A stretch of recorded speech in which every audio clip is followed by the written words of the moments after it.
Hi, this is Renee Stanley from Movie Review Relay. Sinners is a supernatural horror film. It's written, produced, and directed by RyanCoogler. The movie Sinners is set in 1930s Mississippi. That's the Jim Crow era, which, as you know, that period of time, and even right now, is a little dangerous for black folk in America, okay? So, Michael B. Jordan stars in a dual role. He's playing twin brothers, and they're returning from Chicago to be entrepreneurs in their hometown. And you'll notice first thing is how nice the cinematography is. The filming is exquisite. Beautiful landscapes with green southern crops, greenscapes of the southern plains. You'll see the juke joint, which is just an old fashioned nightclub, one they had before they had a lot of the trappings that you traditionally see in nightclubs today. It's more like a converted barn. However, when you look at the lighting in this juke joint, when you see the performances and how the spotlights and backlights are set upon the individuals doing the performing, the dancing, even when they're making love in a place maybe they shouldn't. However, it's just so beautifully done. The reflections of the beautiful array of skin colors reminds us that a lot of people during that time were looking for their place to belong. And this group of people in this community, regardless of their background, whether they be Indian, Asian, black, and white, some of them had nowhere else to go but to stay within their community in order to maintain some sense of joy and jubilation. Just a gorgeous piece of work. The beautiful church scenes. The costuming is very nice. Whoever did the clothes for these Chicago guys, they knew what they were doing. Beautifully done. So these brothers figured they can make good money out here in the juke joint, and maybe we won't have to deal with the violence of the big city. These southern folks want to have a good time. We'll sing, dance, drink. Sounds easy enough until they get here and they find out that something strange is happening, something that's much more evil than maybe what they would have faced in Chicago with the gunfire and the crime, that sort of thing. Something tangible like that you can see, you can try to fix it, you can hide, whatever. When something is supernatural, though, how do you escape? The film also stars Haley Seinfeld, and I remember her in a movie called True Grit. It's a Western movie, but I remember seeing this beautiful young girl who acted so much more mature than her years. If you get a chance, check that one out. That was in 2010. But right now, the young people know her from the MCU, the Marvel Cinematic Universe, where she plays Kate Bishop. You remember her in Hawkeye on Disney Plus. Great actress. Miles Canton. Miles Canton. He plays the son of a preacher man. He has a desire to be He would like to be an aspiring blues singer, maybe like a Sam Cooke. But when I tell you this man was chosen out of hundreds of people who sent in tapes to audition for the part, this is his first role and he knocks it out of the park. I'm so proud of my little grandson. And he's really not my grandson. I just say that because it's fun. Jack O'Connell, he's been around a long time too. He got the Rising Star Award in BAFTA. It's like a British Academy Awards. They knew he was going to be a star. Somebody saw something in this young man. And he also played the husband of Amy Winehouse.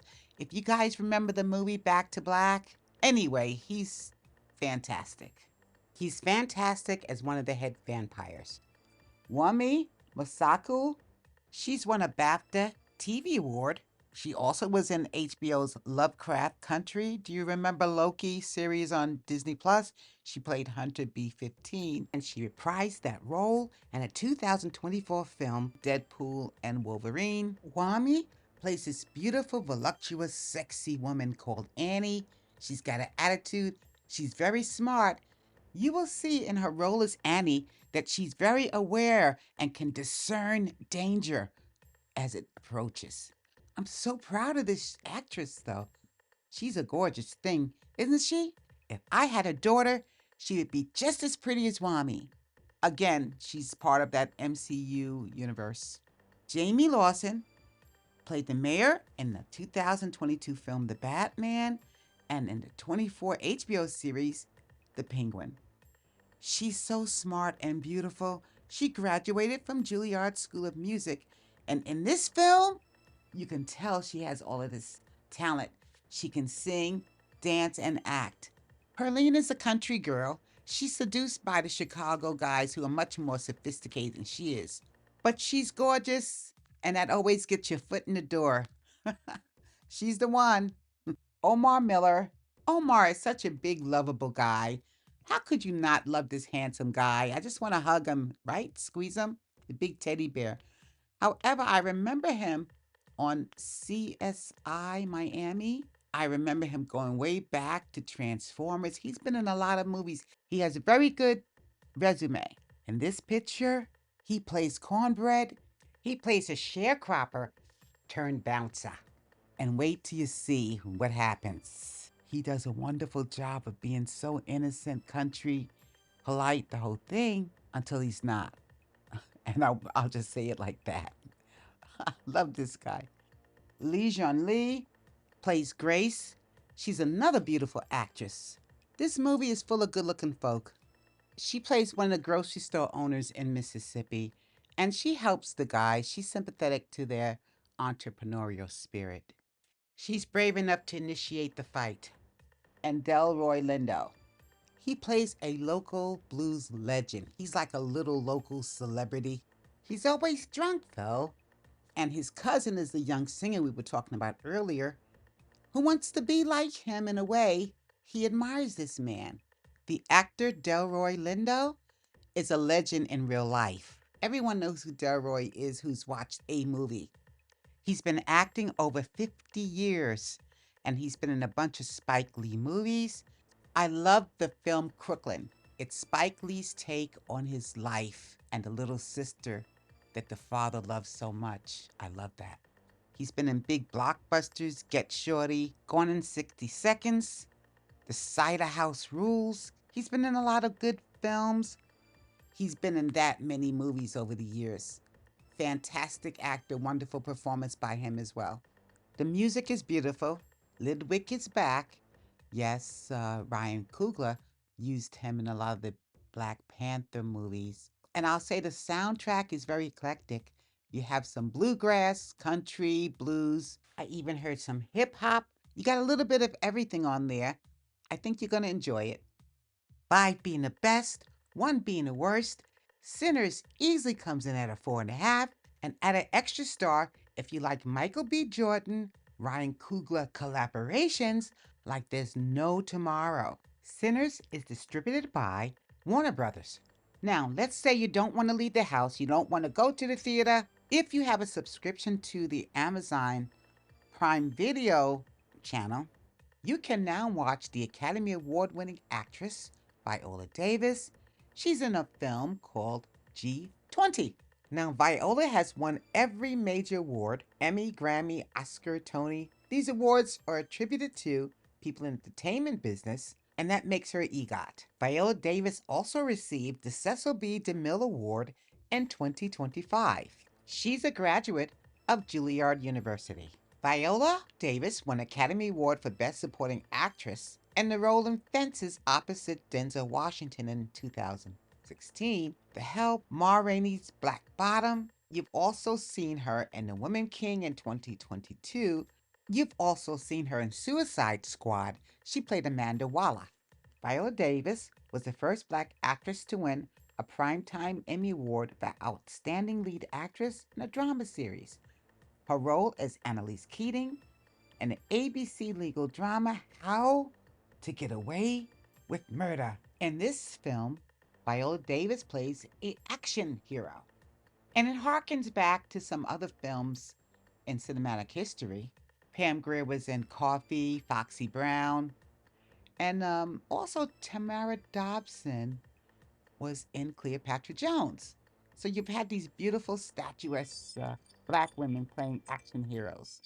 In this film, G20, Viola Davis is playing a wartime hero who now becomes the president of the United States. Yeah, that's right. She's attending an international global conference called G20, and it's interrupted by terrorists. and she's the only one who can save everyone. The US president has a husband, the first man. His name is Derek Anthony Anderson, and we've seen him in Blackish. Anthony Anderson is a veteran actor and comedian. He's been in a lot of stuff. Anthony currently hosts a Fox game show called We Are Family, but you've seen him in so much: The Bernie Mac Show, Hustle and Flow movie, the Transformer movie, Scream 4, To Tell the Truth. He's fabulous. And in a little bit of trivia, Anthony Anderson's Blackish daughter is playing his daughter in this movie. Marcia Martin plays the daughter Serena. She's computer literate. She's like most rebellious teenagers. She sneaks out of the house. I don't know how she got around the Secret Service. Anyway, she does come back. She has a younger brother named Demetrius, and Demetrius is played by Christopher Farrar. Anthony Starr is fine as a terrorist. I enjoyed him too. If you've ever seen the Amazon Prime show The Boys, you'll see Anthony Starr on that. And if you've ever seen ABC TV's Will Trent, you'll see Ramon Rodriguez. In the G20 movie, he's playing the head of the president's Secret Service. The direction was very nice. It seemed as if the film had a lower budget than many of the theatrical action films. And that's okay. The story was very good. I do feel it was very generic. That didn't bother me though.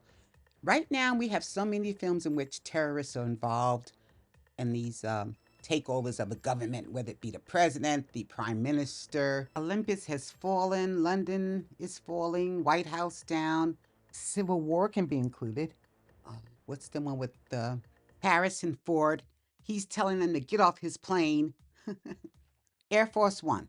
And regardless of the plot being the same as a lot of generic films, what always makes a film different in the United States of America is when you have a role that's not normally played by a Black person.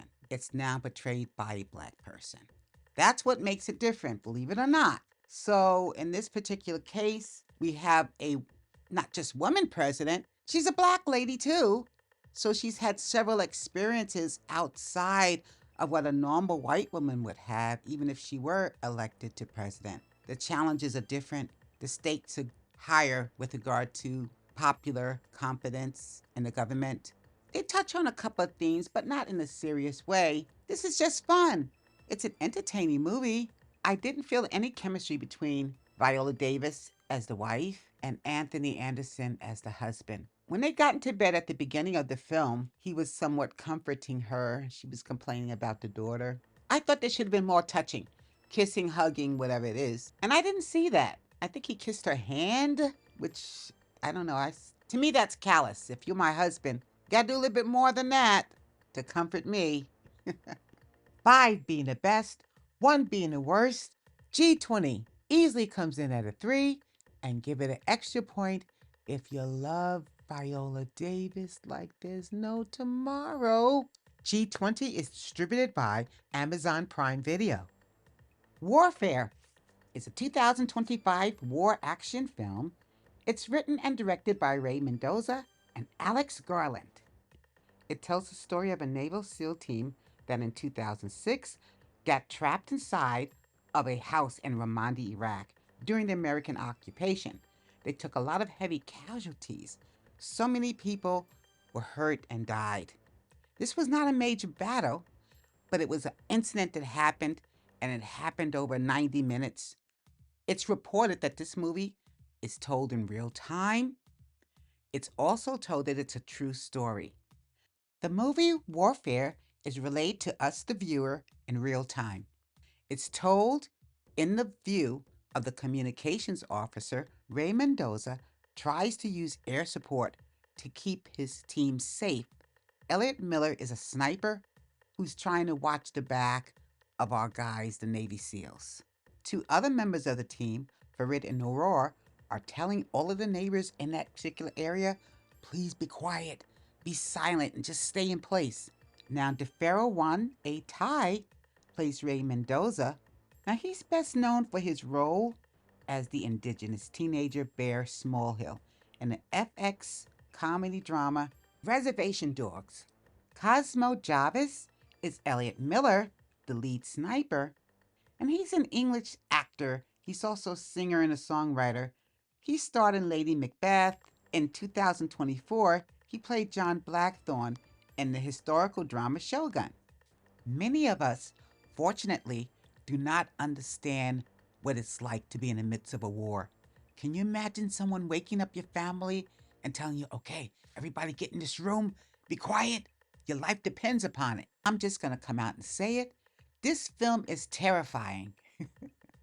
It's traumatizing. There's no way you could look at this film and not understand the danger that our men were in at that point. And of course, the families who are caught in the middle of war. It happens every day. We're just lucky it hasn't happened over here to this extent. As you watch this film, you are right there. The direction, the set design, everything puts you right in the middle of this war. And like I said, you will be frightened. The green screening, the special effects, look so real. When you see warfare, you're going to wonder how anyone got out alive. And it's understood that a lot of people lost their limbs. The one gentleman lost his voice, vocal cords, the whole thing. And I believe they dedicated that movie to him because he also lost his legs or something else. However, I'm just letting you know, it's just so sad. But what a good film, because you feel everything that those soldiers were feeling, except for, of course, the physical pain. But emotionally, this film captures all the emotions, all of the sadness, all of the suspense of an active battlefield. You see the soldiers trying to get their injured out while trying to avoid the firefights, try to get out alive, the explosions. You'll be on the edge of your seat. Will Poulter, a lot of us know him. He's been around a long time since he was a kid, but most recently, people know him from the Marvel Cinematic Universe. He played Adam Warlock in Guardians of the Galaxy. In this movie, Warfare, Will Poulter's character, Eric, is trying to convince an officer to help the Navy SEALs evacuate. I was frustrated just watching certain segments of this film. He does a wonderful job. His performance is excellent. But all the ensemble cast gave their all in each individual performance. Each cast member was wonderful. Michael Gandolfini is also in this movie, and you guys remember him. His father was in The Sopranos. I'm sure you know that. But we just saw him in this mini-series. I shouldn't say it's a mini-series. But he was in the Born Again series, the Daredevil Born Again series. And he works all the time. You'll see him in several movies. Joseph Quinn from Stranger Things is in this movie. Charles Melton, Kit Connor, Finn Bennett, Taylor John Smith, Aidan Bradley, Noah Centineo, Evan Holtzman. They all fill out this cast, and every one of them are wonderful. So if you can take the violence, the gore, because it's all about war now, in the most realistic way, then this is for you. 5 being the best, 1 being the worst, Warfare easily comes up at a 4, and give it an extra star like Full Metal Jacket, The Hurt Locker, Apocalypse Now, Platoon. Then this is for you. Warfare is distributed by A24. Until we meet again, it's Renee Stanley for Movie Review Relay. God bless.